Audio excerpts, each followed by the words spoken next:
आज हम बात करने वाले हैं डार्क साइकोलॉजी और उसकी कुछ टेक्निक्स के बारे में। मनोविज्ञान की दृष्टि से हर व्यक्ति अलग होता है, लेकिन उन सभी में कुछ ऐसे तत्व होते हैं जो लगभग समान होते हैं। इन तत्वों को एक डार्क पर्सन से बेहतर कोई नहीं जानता। एक डार्क पर्सन जानता है कि हमें क्या धक्का देता है, कौन सी चीज़ खींचती है और हमें कैसे बुरा लगता है।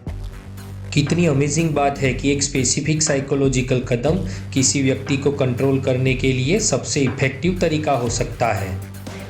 यहाँ पे ये जानना इम्पोर्टेंट है कि डार्क साइकोलॉजी व्यक्तित्व वाले लोग अपने कार्यों के पॉजिटिव रिजल्ट में रुचि रखते हैं। वे अपने आसपास के लोगों की फीलिंग्स की परवाह नहीं करते। इसीलिए जो व्यक्ति अपने जीवन में इस तरह के हथकंडे अपनाता है, उसको सेल्फ कंट्रोल और दूसरों की अनदेखी करने की बहुत ज़रूरत होती है।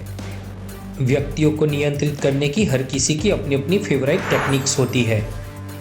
हम यहाँ आपको बताने की कोशिश करेंगे कि डार्क साइकोलॉजी वालों को एनालाइज कैसे करें, वे कैसे सोचते हैं, उनके तरीके क्या है और वो किन टेक्निक्स का उपयोग करते हैं। तो चलिए शुरू करते हैं।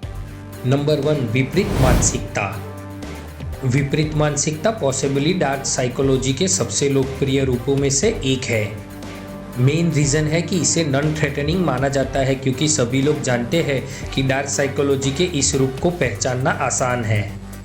हालांकि सही इस्तेमाल होने पर यह एक पावरफुल टूल्स हो सकता है, क्योंकि जिद्दी लोगों के खिलाफ इसके काम करने की अधिक संभावनाएं हैं, जो लोग उनको बताई जाने वाली बातों से विपरीत करने की संभावना रखते हैं।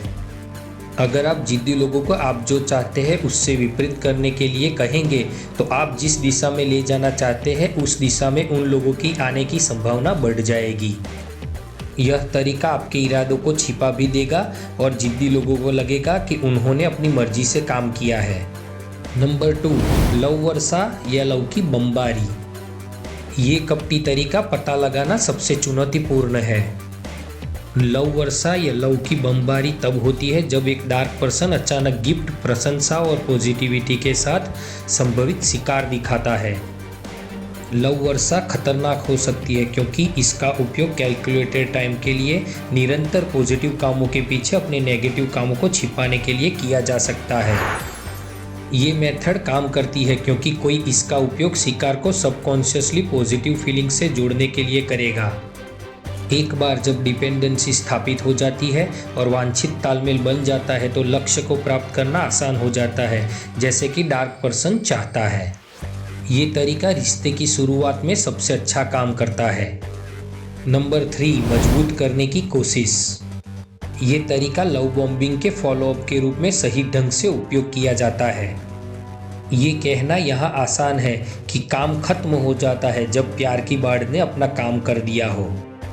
हालांकि सीढ़ी पर एक और पायदान होने की आवश्यकता है, जो डार्क पर्सन चाहता है उसे प्राप्त करने की ओर ले जाता है।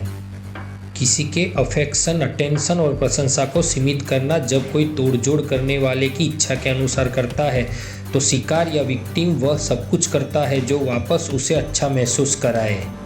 शिकार जल्द ही पॉजिटिव रीइंफोर्समेंट प्राप्त करने के लिए शिकारी चाहता है वैसा व्यवहार करेगा।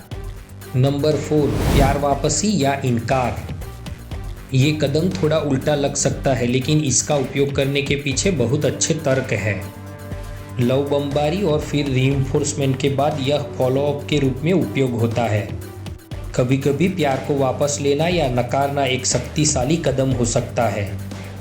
ऐसा करना शिकार या लक्ष्य के दिमाग और भावनाओं पर पूरा नियंत्रण देता है। नंबर 5, निष्क्रिय आक्रामकता। निष्क्रिय आक्रामकता के 2 प्रकार है, अपराध बोध कराना और कटाक्ष करना। अपराध बोध बहुत हद तक किसी व्यक्ति को उनके द्वारा कही गई या निहित बातों को सामने लाकर बुरा महसूस कराने पर निर्भर करता है। महत्वपूर्ण बात यह है कि शिकार अपने अपराध बोध से प्रभावित होकर डार्क पर्सन जिस दिशा में ले जाना चाहता है उस दिशा में चले जाता है। मन चाहे फल को जोखिम में डाले बिना डिजायर रिस्पॉन्स प्राप्त करने के लिए कटाक्ष की रणनीति का प्रयोग होता है। यानी डार्क पर्सन को जो चाहिए वो मिल भी जाता है और बात बिगड़ती भी नहीं है। नंबर 6, रिश्वत देना। रिश्वत छोटे उपहार, धन या एहसान आदि के रूप में आ सकती है। सही रूप से इसका उपयोग किया जाए तो शिकार को पता भी नहीं चलेगा कि उसका शिकार हो गया। ये तरीका सबसे अच्छा काम करता है अगर ये केवल गुड बिहेवियर को पुरस्कार देने के रूप में शुरू होता हो, ताकि किसी को रिश्वत देने का संदेह ना हो। नंबर 7, चीटिंग या धोखा देना। झूठ बोलना, अर्धसत्य बोलना, अतिशयोक्ति करना, तथ्यों को चूक जाना, फ्रॉड करना सभी धोखा देने के प्रकार हो सकते हैं। अधिकतर लोग झूठ बोलने में उतने अच्छे नहीं होते जितने कि वो सोचते हैं, लेकिन कुछ लोगों के लिए यह सामान्य है।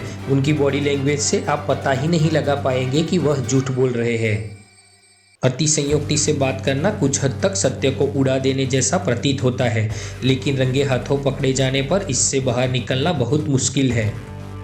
किसी कहानी में तथ्यों को छोड़ना या चूक जाना डार्क पर्सन को अच्छा लगता है, क्योंकि कुछ भी गलत होने पर शिकार या पीड़ित पे दोष लगाया जा सके।